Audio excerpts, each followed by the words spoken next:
Bienvenue dans Défense Zone, votre podcast spécialisé dans les questions de défense et de sécurité. Chaque semaine, en plus de nos entretiens avec des militaires, policiers, gendarmes, entrepreneurs et autres experts du secteur, nous vous proposons un court résumé des actualités qu'il ne fallait pas rater ces derniers jours. Ukraine. Mercredi 4 janvier, lors d'un entretien téléphonique avec Volodymyr Zelensky, Emmanuel Macron a confirmé un nouvel envoi de matériel aux forces armées ukrainiennes. Pour la première fois, un pays occidental va fournir à Kiev des chars de combat. Dans le cas présent, ce seront des AMX-10 RC pour roues canon qui seront cédés aux militaires. Ce char léger, mis en service dans l'armée de terre en 1981, est ancien mais performant, affirme le président français. Depuis les années 80, le blindé a été de tous les grands déploiements de la France. Guerre du Golfe, Afghanistan, Mali. Doté d'un canon de 105 mm capable de tirer des obus flèches à 2500 mètres de distance, ce véhicule 6 roues motrices bénéficie d'une grande mobilité en tout terrain, ce qui intéresse particulièrement les Ukrainiens, dont les engagements actuels sont dans des zones difficilement accessibles avec des véhicules dits classiques. En France, l'AMX-10 RC est encore en service dans les régiments de cavalerie légère.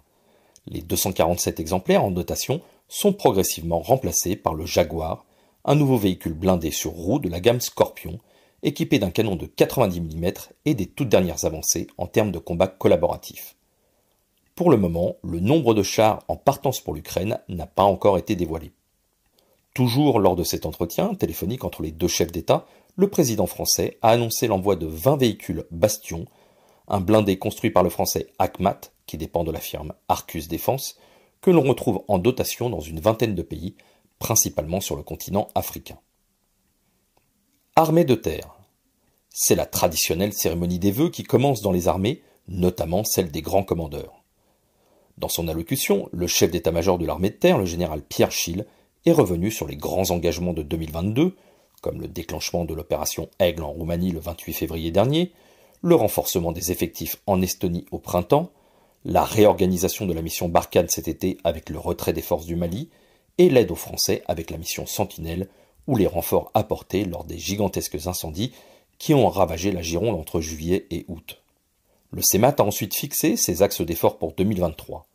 Au nombre de 4, il les a illustrés en s'appuyant sur des devises empruntées à des unités de l'armée de terre. Premier axe, la consolidation du socle de l'armée de terre et la valorisation de ses atouts. La devise « Être et durer » est celle du 3e RPIMA.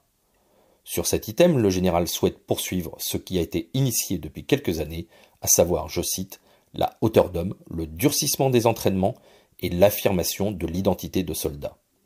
Pour le service de la France, ne me dites pas que c'est impossible.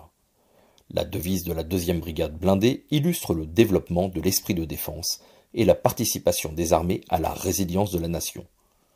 Le général Schill a notamment évoqué l'élargissement de l'offre au profit de la jeunesse et la montée en gamme de notre réserve.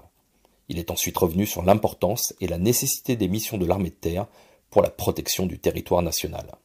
Pour sa 3e priorité, le CEMAT a mentionné la modernisation de l'armée de terre en s'inspirant de la devise « Tous les champs de bataille » inscrit sur l'étendard de l'Institut national des Invalides. Le CEMAT s'est félicité du fait que Scorpion est devenu une réalité dans nos régiments et que sa pertinence a été confirmée par les leçons de la guerre en Ukraine. Il a également évoqué l'importance de développer encore davantage la réactivité et l'aptitude à être engagé dans des opérations allant de la gestion de crise jusqu'à l'engagement majeur malheureusement possible demain. Pour conclure sa dernière priorité, le général Schill a mentionné la nécessité pour l'armée de terre de faire face aux évolutions et aux menaces hybrides par l'innovation. S'inspirant de la devise du 1er bataillon parachutiste de choc, en pointe toujours, le général CEMAT a assuré que l'armée de terre sera créative pour innover et que le champ des possibles est vaste, il sera exploré. Marine nationale. Le sous-marin nucléaire d'attaque SNA Suffren a terminé son premier déploiement opérationnel au sein du groupe aéronaval en Méditerranée. Selon un communiqué de la Marine nationale diffusé le jeudi 5 janvier, le submersible a, je cite, participé à la mission Antares pour défendre les intérêts de la France et de l'Union européenne en contribuant à la connaissance et à l'anticipation des crises dans les zones stratégiques et en aidant à la prise de décision autonome de la France. Fin de citation. Lors de cette mission, le Suffren a testé sa capacité à mener une frappe de missiles de croisière navale vers la Terre en coordination avec les autres unités du groupe, en particulier les frégates multimissions et les avions Rafale marines. Pendant son déploiement, l'équipage a fait escale en Grèce avant de reprendre la mer pour les fêtes de fin d'année. Après avoir terminé une mission qui a débuté en novembre, les membres de l'équipage du SNA Suffren ont retrouvé leur famille à leur retour sur la base navale de Toulon, son port d'attache. Le navire va maintenant entamer sa période d'entretien annuel. Ce déploiement opérationnel a suivi 3 cycles effectués par les 2 équipages du navire depuis qu'il a quitté le bassin pour entretien en avril 2022. Depuis, le sous-marin a été disponible près de 240 jours, dont 190 jours en mer, pendant lequel il a validé ses capacités opérationnelles avant d'être admis en service actif le 3 juin 2022, précisait le communiqué de la marine. Corée du Nord. Kim Jong-un, le dictateur nord-coréen, a débuté l'année 2023 de la même manière qu'il avait conclu 2022, par un tir de missiles balistiques de courte portée dans la mer de l'Est en direction du Japon. Loin de vouloir apaiser les tensions dans la région, le grand leader, comme il aime lui-même se faire appeler, a aussi déclenché une intrusion de drones dans l'espace aérien sud-coréen. Les forces de Séoul n'ont pas réussi à abattre les aéronefs sans pilote. Un chasseur sud-coréen a même été perdu lors d'une tentative d'interception. Malgré les sanctions internationales pour son développement d'armes nucléaires et ses nombreuses provocations avec les lancements de missiles balistiques, le dirigeant nord-coréen a annoncé, lors de la réunion annuelle du Parti des travailleurs, de nouveaux objectifs militaires pour 2023 visant à renforcer la défense autonome du pays. À l'occasion du Nouvel An, il a appelé à une augmentation exponentielle de l'arsenal nucléaire nord-coréen afin de faire face, je cite, à l'ennemi sud-coréen et américain.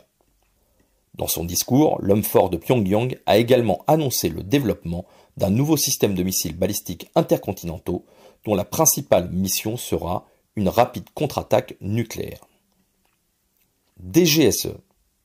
Le patron de la Direction générale de la sécurité extérieure, la DGSE, de 2013 à 2017, Bernard Bajolet, a été mis en examen par un juge de Bobigny le 18 octobre dernier pour complicité de tentative d'extorsion envers un homme d'affaires et atteinte arbitraire à la liberté individuelle par un dépositaire de l'autorité publique, a appris l'AFP le mercredi 4 janvier grâce à une source proche du dossier. L'actuel patron du service de renseignement extérieur, Bernard Hémier, a également été interrogé en tant que témoin concernant certaines manœuvres jugées embarrassantes de l'organisation en mars 2016. L'ancien directeur de cabinet de Bernard Bajolet, le général Jean-Pierre Palasset, a quant à lui été auditionné sous statut de témoin assisté. Pour rappel, Alain Duménil, un homme d'affaires franco-suisse ayant déjà été condamné dans plusieurs affaires de litiges commerciaux et de gestion d'entreprise, accuse Bernard Bajolet d'avoir utilisé la contrainte pour lui extorquer de l'argent. Selon lui, les faits remontent à 7 ans, quand, avant de prendre un vol pour Genève depuis l'aéroport de Roissy-Charles de Gaulle, il est emmené par des agents de la police aux frontières dans un local et se retrouve confronté à 2 agents de la DGSE se faisant passer pour l'État. Les agents lui annoncent qu'il doit rembourser 15 millions d'euros à la France et font pression sur lui en lui montrant des photos de sa famille prises en Suisse et au Royaume-Uni. Bernard Bajolet a défendu sa position devant les juges d'instruction, admettant avoir validé le principe d'une rencontre à l'aéroport, mais n'ayant pas été impliqué dans les détails de sa mise en œuvre. Protégé par le secret défense, les noms des services, personnes chargées de ce dossier et le nom des 2 agents ayant conduit l'entretien ne pourront être divulgués.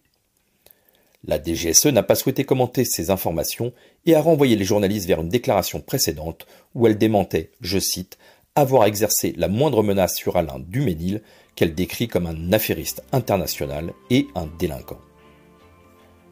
Voilà pour l'essentiel de l'actualité cette semaine. Pour en savoir davantage sur cet univers et pour découvrir tous nos articles et reportages, rendez-vous sur notre site internet défense-zone.com. Pour plus de brefs, d'articles de fond et de photos, nous éditons également tous les 3 mois un magazine papier que vous pouvez recevoir en étant abonné à notre espace premium. Il vous permettra d'avoir accès à des contenus exclusifs sur nos différents supports. Vous trouverez tous les liens nécessaires dans la description de cet épisode. En attendant, nous vous souhaitons une bonne journée et nous vous donnons rendez-vous la semaine prochaine pour un nouveau résumé de l'actualité des forces de défense et de sécurité. Et toute l'équipe de Défense Zone se joindra à moi pour vous souhaiter une excellente année 2023.